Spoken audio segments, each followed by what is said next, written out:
Annie Fitz. Hi, I'm Steve Francks. I'm the CEO of the Washington Realtors. I'm here with Nathan Gorton, our Government Affairs Director. And I know it's Friday afternoon and you were expecting Annie. Well, trust me, Annie will be back next week, but our state legislative session just ended and there are some very big wins for Washington Realtors that we wanted to make sure we talk to you about. And I want to start with, first of all, Washington Realtors was able to exempt our membership from a 20% increase in the B&O tax. We also were able to kill a bill that would have undermined dual agency and in-house transactions. We were able to kill that in committee. So lots of good things happened this session. And we're going to actually do this in two videos. Today we're going to talk a little bit about primarily the budget and some other things. And then we'll do another video that'll come out in a couple of weeks and we'll tell you about our Unlock the Door for Affordable Housing campaign and all the great wins that we had to provide more housing opportunities and more transactions for our members. So, which is especially timely because we're just coming back from the governor signing our condo liability reform. Yes, we did. We just walked back in the door. We literally were on the Hill about 15 minutes ago. Governor Inslee signed the bill with some very nice signing remarks, and that's a big day for homeownership in Washington State. So let's get started. Again, we're going to start talking a little bit about the budget and how we got where we were, but some of you may recall when the governor first introduced his proposed budget, it didn't look good for organized real estate and for our members and for our communities. There were three major tax proposals that would have impacted our membership. So Nathan, tell us a little bit about the political environment and how we got to where we ended up at the end of this session. Yeah, thanks, Steve. So really interesting session. For those of you who can remember back to the November elections, for those of you who haven't completely wiped it from your mind, the citizens of Washington decided that they were going to send a few more progressive Democrats to the legislature in Washington. So we've been through about 5 years of very close majorities between the two parties. And this year we had pretty big Democratic majorities in both the House and the Senate. For some business groups, that's a bad thing. Fortunately for Washington Realtors, we practice what we call the Realtor Party. We don't care whether you're a Republican or a Democrat or an independent or whatever. As long as you work with us on housing issues, we'll work with you. So we always have good friends in both chambers. And tell us a little bit, Nathan, about the capital gains proposal that was out there. That actually never came through. But tell us a little bit about that and how realtors are positioned if that ever does come back. Yeah, the capital gains tax, or some would want me to call it a capital gains income tax, whatever is your cup of tea, I guess, has been an issue that has been floating around Olympia for the last several years. A number of years we went to work and we made sure that all residential real estate was excluded from a potential capital gains tax. And this year we were actually able, because of some of the other things that we were doing, which we'll get to ensure that all commercial real estate is also excluded from a capital gains tax. Now, the capital gains tax bill did not pass. There is not a capital gains tax in Washington, and there won't be for at least the next year. But the reason it's important to get that exemption in now is because for the past 4 years, the bill that the legislature has started with is that bill that they ended with the last session.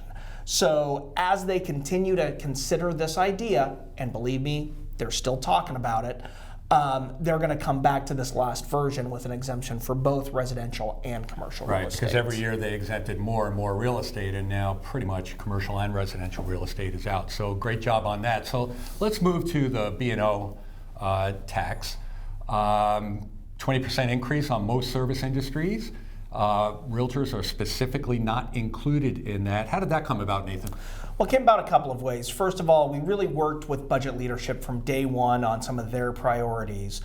But it also, by doing that, it gave us a chance to talk to legislators and remind them there's this thing called the small business tax credit that a lot of other service businesses get to take advantage of, which basically exempts a certain amount of money from the B&O tax.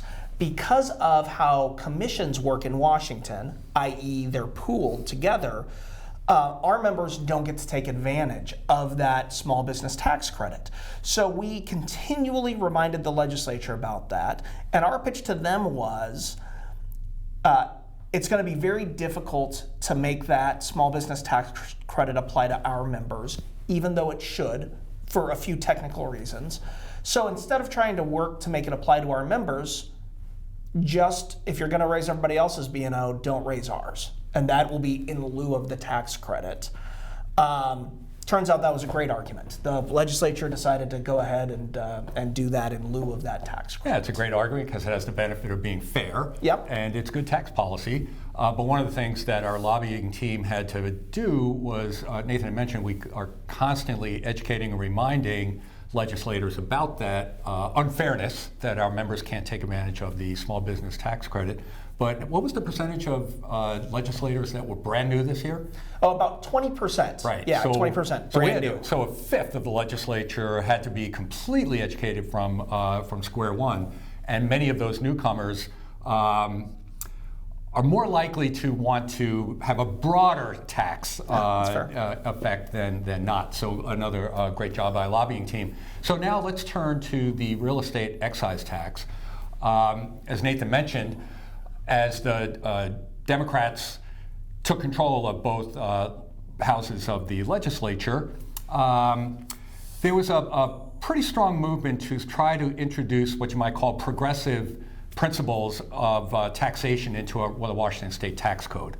And that was manifested in the real estate excise tax. So Nathan, why don't you tell us a little bit about the background and where we ended up with that?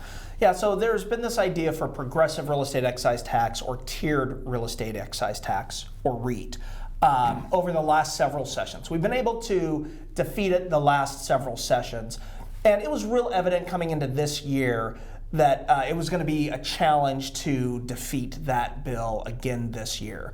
So we worked with with our GA leadership, right, realtors from across the state who are elected by our board of directors to represent you all, and our legislative steering committee. Again, realtors from all over the state who come and decide on our positions. And we worked with the legislature to essentially say, right, I want to be careful because it wasn't like we had a deal, it wasn't like we shook hands, but you know, we kind of said, if you can help us on some of these other issues, we'll try to figure out a way that we can live with a real estate excise tax that's tiered. Yeah, so let's back up a little bit. Yeah. Explain what that means, though. Tiered, progressive. Yeah, what thank you. What does that mean? Yeah, thank you. So essentially what that means is the legislature says, you know, people who have more means should pay higher tax. Many in the legislature say that. And people with less means should pay us a lower tax, right? And that's the underlying principle of federal income tax. We don't have a state income tax, so they're trying to put those principles into other areas of taxation. Right? Correct. Right. Correct.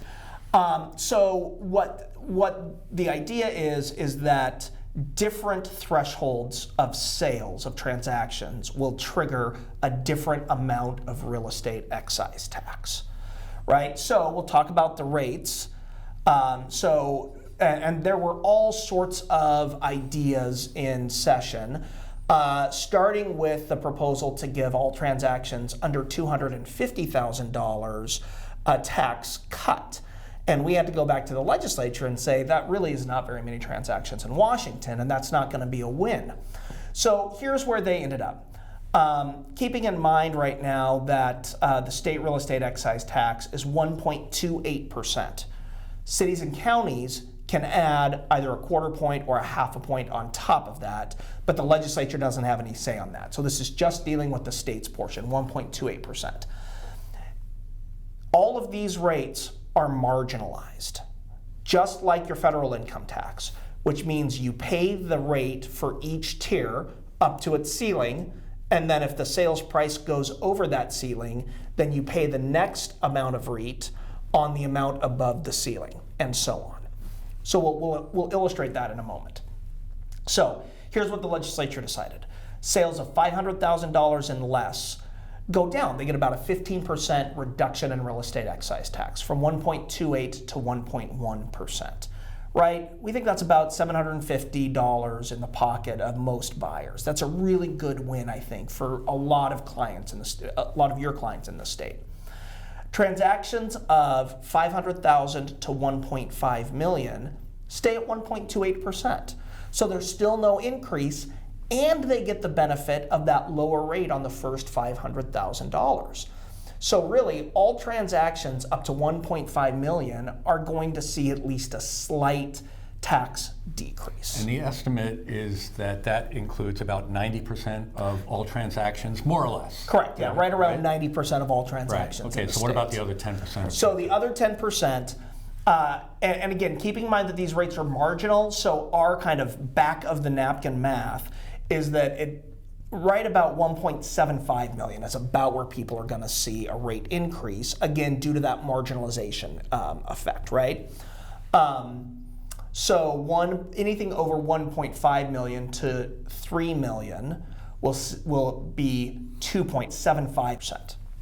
Yeah, it's a big number, it is. And then anything over 3 million will be at 3%. So obviously for our commercial brethren out there, that was a hit. There's no doubt about it. It was a hit for commercial real estate. And for multifamily. And for multifamily real estate. Right. So our legislative steering committee looked at the revenue package in totality.